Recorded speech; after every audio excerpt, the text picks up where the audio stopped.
And men now, they feel like if they don't have money, if they're not financially stable, then they're worth nothing. You know, Yeah. in places like Ukraine, you've got young men that can't even talk to young women because the young women don't want to know them because they don't have any money.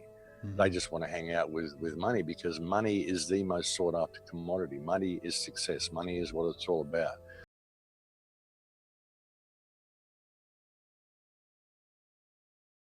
Look, in many ways, I think both are correct. You know, people are doing the best they can in their own spiritual progress, but they're scared. You know, the cognitive dissonance that most people have is out of fear. You know, people are literally scared to stand up for themselves. You know, they want to, they know something's terribly wrong, but they want to see someone else doing it first before they're game to actually put their face out there. You Hmm. know, they just kind of want to see the consensus to change and then they'll go with the flow. And that's okay. You know, a lot of people are going to be like that. That's the way people have traditionally been. You know, a lot of people are just sort of filler material in some way. And people will just go where the general consensus goes, you know. Hmm. And even, you know, people's lack of involvement, their tolerance of wrong behavior, as Mark always puts it, this is the result of programming. It's a result of fear. You can't really blame them for it. You know, I feel pretty sorry for the human race, the way we've been led into this predicament, and the fact that it seems so insurmountable to people when it's really not. You know, the problem is people are looking for external solutions all the time when the solution is within them. You know, change your perspective, change the way you interact with people, stop tolerating wrong behavior, always operate within the parameters of your moral compass, and you'll change the world. That's how it works, you know. You know, it's a ripple effect. If we didn't tolerate all this stuff, it wouldn't happen, you know. If some legislation is put in place which causes us to step outside our moral compass, we just do it. We think, well, I have to, it's the law. Well, hang on, it's not law, it's legislation that someone's written there, which is actually in direct opposition to real law, to natural law. So what's it even doing there? You know, we don't question it, we don't vet it, we just go along with it because we're scared to think outside the box. We're scared of what will happen to us if we question it, you know. And when we do question it, we use the legal parameters. We don't ever look inside our spiritual reality and look to who we are in our own personal power and simply ask the questions of why another human being thinks they have control over you. You know, this is slavery. You know, slavery is illegal. Why do we put up with this shit? Why do we allow ourselves to let the world just deteriorate around us simply because someone wrote down on paper that they can do this? You know, how do we ever let that happen? That's the question. You know, but you can't blame a lot of people. You have to just try to inspire them to be better in themselves. You know, if they can be better in themselves and always work to improve things around them and not tolerate wrong behavior, then they will change the world. That's all we really need to do. Yeah. You know, and that's why it's no good someone even coming along and bringing another system to these people. That's the problem as well, is people, you know, if you say to them, well, this system's corrupt, they go, okay, well, what's your new system that you want to put in place? And then I realize that it's just another system they're looking for. There's nothing inherently wrong with this system. What is wrong with it is our moral stance and our tolerance of what this system does. You know, the system's supposed to be there to serve us, but it isn't. It's enslaving us. And we've become the least important thing in the eyes of the system. It's all about economics and balancing the books and all that sort of stuff. So, you know, we've got to look at this and look at that whole thing and realize that it's our spiritual connection that is the problem. And if we change our moral compass, then we don't have to change anything else. And it doesn't matter what system anybody brings in. If you haven't changed what's inside you, you're just going to be led back to this point. You're just following another leader. You still have to pay to be alive. All this stuff's still going on, you know. So that's the solution. The solution is for people to change what's inside them and let it ripple out. You know, and that's why I live my life. And I live almost a charmed existence because I live my life in a state of giving. You know, but I don't deplete myself in the process. I give to myself as well. You know, I put myself on equal value as everybody else. You know, but you know, we don't do that. We just tolerate all this stuff, and so that's why it continues. You know, if we were to change our moral compass, the system would have to change around us. We wouldn't have to change anything.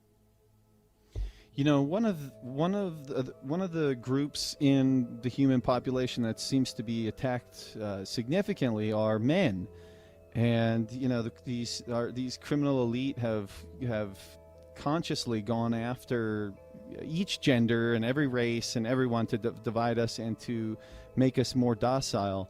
And I wanted to kind of ask you, as a man in in this community, this greater community that we're all involved in, the people who are really seeking the truth, whether we're conscious of it or not. Speak to the men and boys out there listening to this right now, and tell them, what does a man of integrity look like? Because there aren't that many examples out there sometimes, and people are often feel alone and unknowing of even what this looks like. Mark Passio says men are a bunch of chicken shit cowards. He's famous for saying that, and he's pretty harsh about it, but it's a real thing. And can you kind of just go over what programming we've experienced and how can we get out of it? Well, a lot of programming, that's a huge question. It's a huge topic. Like the whole concept of the patriarchal society that we live in. It's not really patriarchal, it's psychopathic. Sure, it's run by men, but the men are psychopaths. It's patriarchal. This is, paternal. There's nothing fatherly or paternal about this system. It's not patriarchal at all. It's psychopathic, and through the oppression of women that we've seen over the years, through the Dark Ages and what's happened, women have been really squashed. And so there's been this revival to give women back their power, to bring back the divine feminine. But in the process, there's been a suppressing of the divine masculine. People don't realize that the divinity exists on both sides. And it's the loss of the divine masculine and the divine feminine. Now, men have been taught to get in touch with their femininity, to get in touch with their feminine side. And really, you've just turned them all into a bunch of little wimps and a bunch of pussies, a bunch of people who won't stand up for themselves, the loss of the alpha male. And the alpha male is important. You need the warrior. You need those people to protect society. You need strong figures who will stand up and protect their families. We've been told that, we can't do that. And everything's been blamed on the males. But it's the males that have gone out and built the world.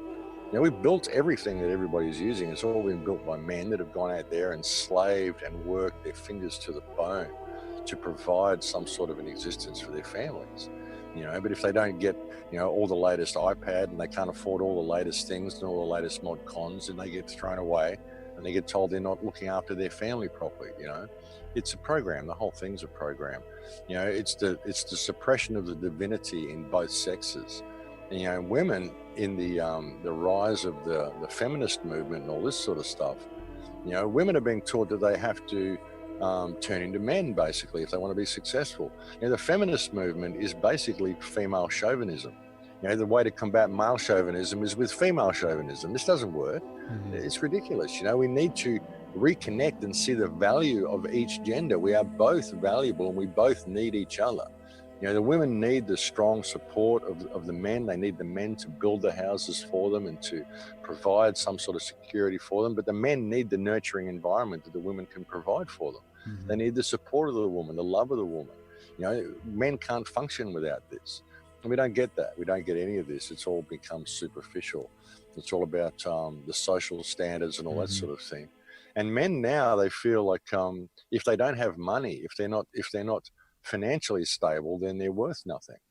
In places like Ukraine, you've got young men that can't even talk to young women because the young women don't want to know them because they don't have any money.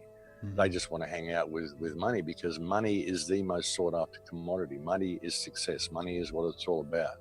And it's disgusting. And most of these men who have really got lots of money are sociopaths and criminals and psychopaths anyway. So what sort of an image are they putting into the female mind? Mm-hmm. It's just this snowballing thing that happens, But men have been brutalized. They really have by this society. And it's been a very, very concerted effort. Even now with the whole transgender movement and all this sort of stuff is happening, is a further, it's not usually women who want to turn into men, it's men who want to turn into women. Mm-hmm. Why is this? And this is all the result of biological altering. That's what's going on with the plastics and the phthalates and even the fact that people eat chicken all the time. Chicken's been promoted as a really popular food. And when you're going out and buying chicken and eating chicken, you're not eating a hen, you're eating a chicken. It's a chicken that's been pumped full of hormones, so now it's the size of a hen, but it's only really a few weeks old. It's still one of those little yellow fluffy chickens. And it's filled full of estrogen and female hormones to get really big, and everyone's eating it. So they're all eating female hormones. Everybody's eating female hormones. Everyone's eating estrogen, plastics full of estrogen. And so it's been a concerted effort to do this, to remove the masculinity from men, because that way there'll be nobody to defend society. There'll be nobody to stand up against the government. People will just be these little drones who do what they're told. too scared to ever stand up for themselves. And being told that if they express any of the attributes of being a strong man, or they're a chauvinist, they're this, they're that, they're a racist, whatever.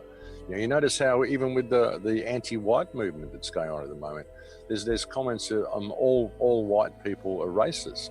Mm-hmm. And so many attacks against white people at the moment, but it's not seen as racist to attack white people. It's racist to speak out against anybody else except white people, most specifically white men. So this is an ongoing trend, and you can see, it's Western culture. No matter how much you don't like it, and there's a lot of bad things about Western culture, but it's Western culture that's brought us technology. It's brought us all this stuff that everybody uses. And now they have to squash that culture so it won't produce anymore. They don't want anyone having any new ideas. They don't want anyone thinking outside the box. And we've got the control grid just going where we need it. So now it's time to homogenize everybody. And that's basically what they're doing. You can't do that without the destruction of the male.